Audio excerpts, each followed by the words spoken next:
নমস্কার বন্ধুরা, আমার চ্যানেল মমস কিচেনে আপনাদের সকলকে স্বাগত জানাই। আজকে আমি বানাবো একদম দোকানের মতো মুচমুচে আলুর চপ। বন্ধুরা, বিকেলবেলা মুড়ি দিয়ে বা চা দিয়ে আলুর চপ কিন্তু খেতে সকলের দারুণ লাগে। তো বন্ধুরা, এই পদ্ধতিতে একবার আলুর চপটা বানিয়ে দেখবেন, একদম দোকানের মতোই খাস্তা এবং মুচমুচে হবে। তাহলে চলুন আজকের পর্বটি শুরু করা যাক। আলুর চপের মশলা বানানোর জন্য প্রথমে আমি এখানে 3টি বড় সাইজে আলুকে সেদ্ধ করে নিয়েছি। এরপর এখানে একটা গোটা টমেটো কুচিয়ে নিয়েছি আর 25 গ্রামের মতো কাঁচা বাদাম নিয়ে নিয়েছি।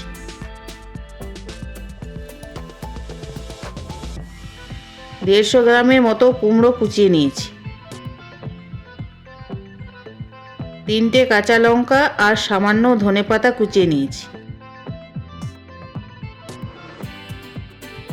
এবার সেদ্ধ করে রাখা আলুগুলোকে ম্যাশ করে নিচ্ছি। দেখুন বন্ধুরা, ম্যাশ করা হয়ে গেছে। এবার একটা কড়াই বসিয়ে তার মধ্যে 2 টেবিল চামচ সরিষার তেল দিয়ে দিচ্ছি। এবার কাঁচা বাদামগুলোকে তেলের মধ্যে দিয়ে ভেজে নেব।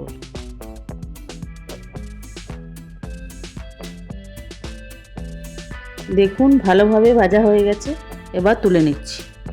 এবার কড়াইয়ের মধ্যে আরও 2 টেবিল চামচ সরিষার তেল নিয়ে নিচ্ছি। এতে হাফ চা চামচ 5 ফোড়ন দিয়ে দিচ্ছি। একটা তেজপাতা দিয়ে দিচ্ছি। এরপর হাফ চা চামচ গোটা জিরে দিয়ে দিচ্ছি। একটা শুকনো লঙ্কা দিয়ে দিচ্ছি।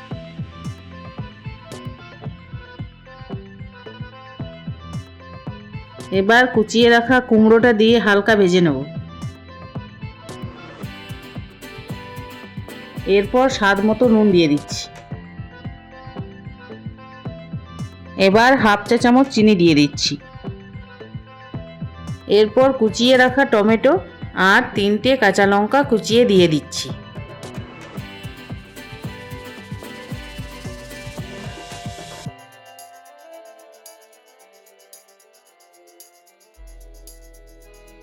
বন্ধুরা, এগুলিকে কিছুক্ষণ ভেজে নেওয়ার পর 1 টেবিল চামচ আদা জিরে বাটা দিয়ে দিচ্ছি।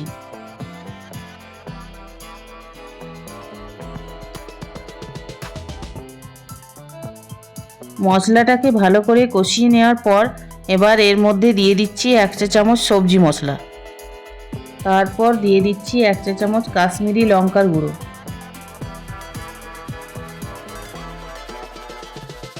এরপর 1 চা চামচ হলুদ গুঁড়ো দিয়ে ভালো করে নেড়ে নেব।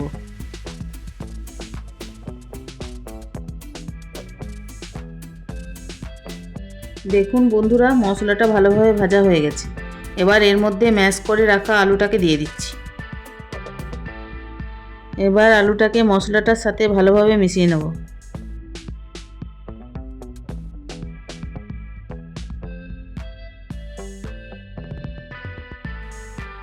বন্ধুরা দেখুন, আলুটা মশলাটার সাথে ভালোভাবে মেশানো হয়ে গেছে। এবার ভেজে রাখা বাদামগুলো আলুটার মধ্যে দিয়ে দিচ্ছি আর সামান্য কুচিয়ে রাখা ধনেপাতা দিয়ে দিচ্ছি।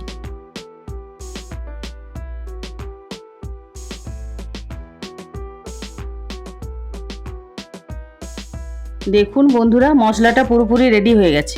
এবার নামিয়ে নিচ্ছি।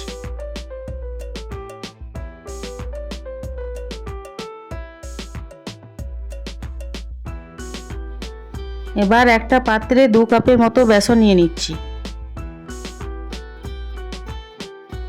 তারপর স্বাদ মতো লবণ দিয়ে দিচ্ছি। হাফ চা চামচ হলুদ গুঁড়ো দিয়ে দিচ্ছি আর হাফ চা চামচ কাশ্মীরি লঙ্কার গুঁড়ো দিয়ে দিচ্ছি। এরপর অল্প অল্প জল অ্যাড করে একটা স্মুথ ব্যাটার তৈরি করে নেব। বন্ধুরা, ব্যাটারটাকে ভালোভাবে ফেটিয়ে নিতে হবে যাতে ব্যাটারটার মধ্যে কোনো গুটলি না থেকে যায়। বন্ধুরা, মুচমুচে হওয়ার জন্য আমি এখানে হাফ চা চামচ সরিষার তেল নিয়ে নিচ্ছি। আপনারা চাইলে খাবার সোডাও ব্যবহার করতে পারেন। আমি এখানে 1.5 কাপের মতো জল ব্যবহার করেছি। আপনারা দেখতেই পাচ্ছেন যে ব্যাটারটির ঘনত্বটা ঠিক এই রকমই হবে, এর থেকে বেশি পাতলা করা যাবে না। আলু মশলাটা ঠান্ডা করে নেওয়ার পর হাতের মধ্যে সামান্য তেল লাগিয়ে এইভাবে অল্প অল্প মশলা নিয়ে গোল গোল পাকিয়ে নিয়ে এভাবে 2 হাতের মাঝখানে রেখে চাপ দিয়ে চপের আকারে গড়ে নিচ্ছি। বন্ধুরা, ঠিক একই রকমভাবে আমি আপনাদেরকে আরেকটা করে দেখাচ্ছি।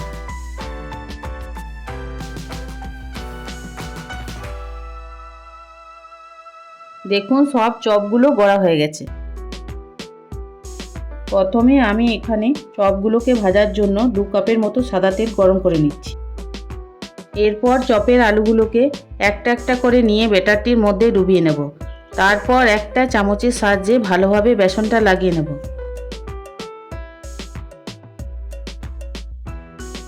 তেলটা গরম হয়ে গেছে। এবার চপগুলোকে একটা একটা করে চামচের সাহায্যে এইভাবে তেলে ছেড়ে দিচ্ছি।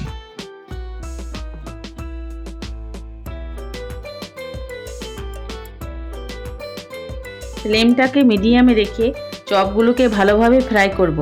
একটা সাইড আলুর চপটা লাল করে ভাজা হয়ে গেলে আরেকটা সাইড উল্টে ভালোভাবে ভেজে নেব। এইভাবে উল্টে পাল্টে 2 সাইডটাই ভেজে নিতে হবে।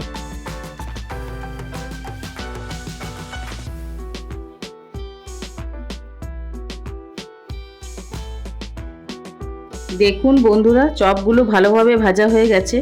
এবার একটা প্লেটে তুলে নিচ্ছি।